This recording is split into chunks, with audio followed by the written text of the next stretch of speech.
Speedrunning is beating a game as quick as possible. Oh my God. Oh my. Woo. And we raise money for charity.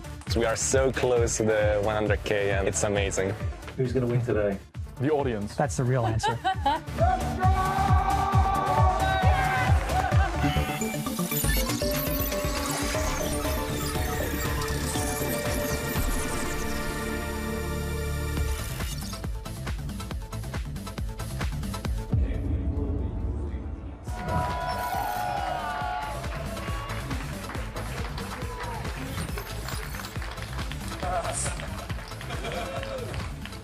Speedrunning is beating a game or any game as quick as possible.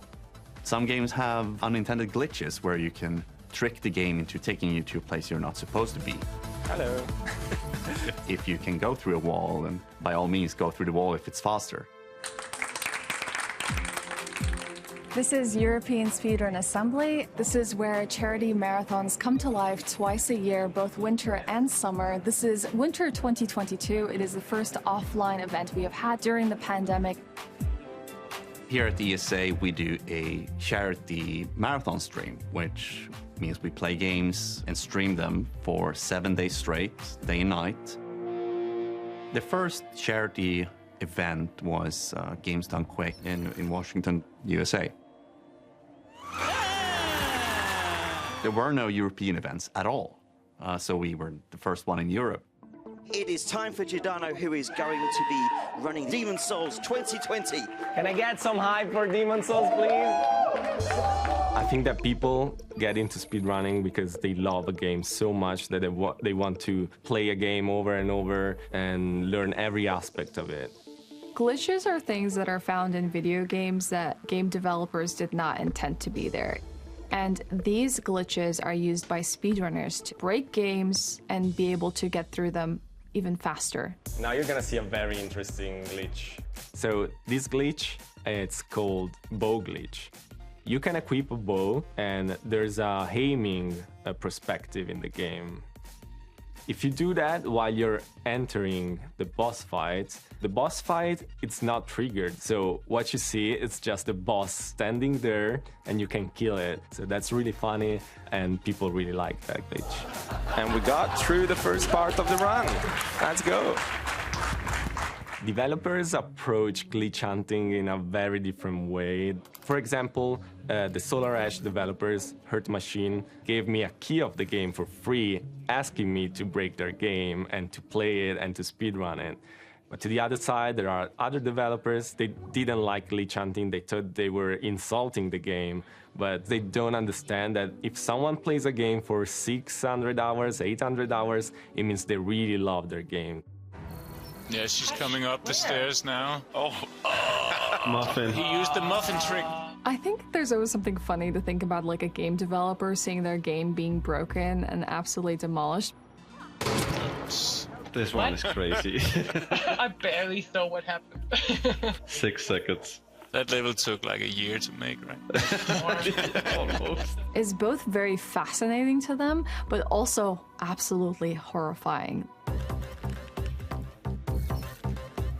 I started playing Super Mario Kart when I was maybe 6 or 7 years old. I would say that I spent 7,000 hours towards Super Mario Kart. I am near the 10,000 hour mark. Whoa. But ultimately the game wins. Let's go, okay. In our community, we are always very happy when people discover or rediscover the game because there is a lot of nostalgia involved when it comes to Super Mario Kart.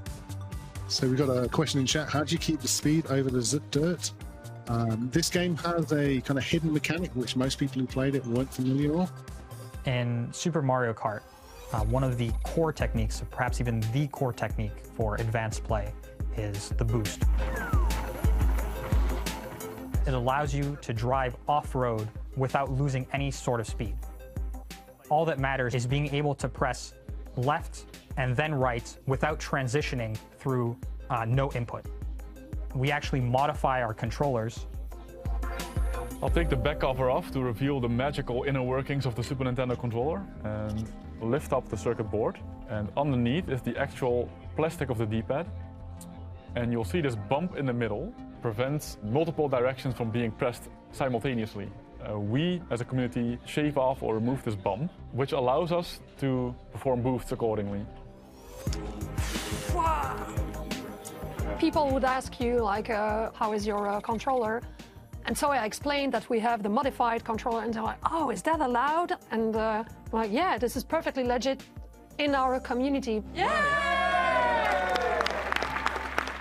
But for this event, we're raising money for Alzheimerfonden, which is an Alzheimer's disease research grant foundation.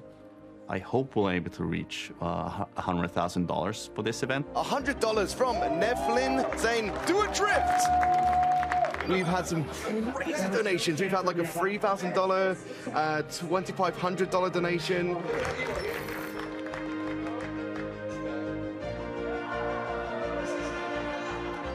Let's say if you donate $100, you can change the character's cape to blue or kill the character and stopping all progress. If you go to a cinema, you don't interact, you're just spectating. Through donations and through having someone on the side to like narrate and commentate, that was a way to interact with the people watching. And I think the engagement is what really drives donations. Charity in gaming is the match made in heaven. Like, this is the final stretch, so we are so close to the 100K, and it's amazing.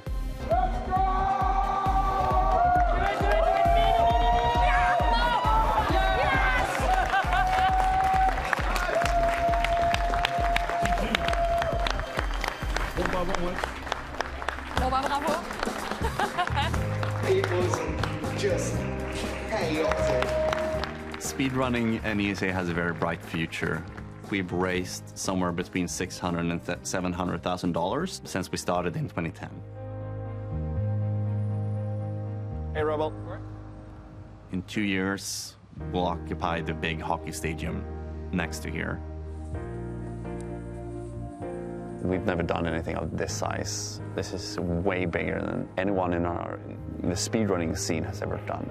We're gonna take the leader shirt from Games Done Quick, definitely. Well, what's the Gretzky quote? You miss all the shots you don't take.